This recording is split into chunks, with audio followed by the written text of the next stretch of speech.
If you want to connect Discord on Zapier, this video will walk you through the process step by step so you can get your app connected quickly and start building automations with confidence. Whether you are setting up your first workflow or just trying to reconnect an existing app, this guide will make the whole process simple and easy to follow. And if this tutorial helps you out, make sure to hit like and subscribe for more quick how-to videos just like this.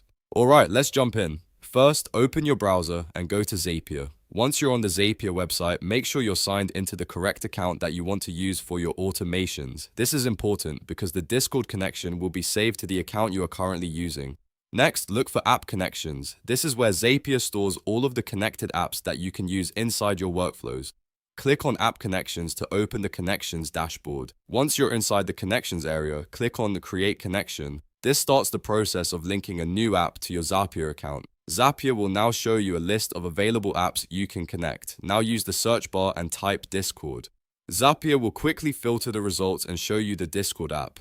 This step is helpful because there are a lot of apps in Zapier and searching directly saves time.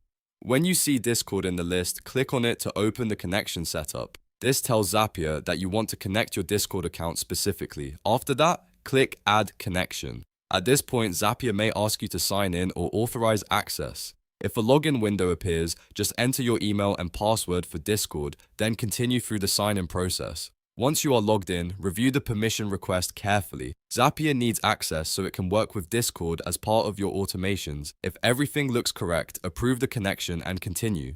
When the connection is successful, Zapier will confirm that Discord has been added to your account. That means you are now ready to use Discord in your Zaps, whether you want to send messages, trigger actions, or build a more advanced automation workflow. If you ever need to check the connection later, you can always return to App Connections in Zapier and manage it from there. That makes it easy to verify that Discord is still linked and ready to use. And that's it. You've now connected Discord on Zapier. Super easy, right?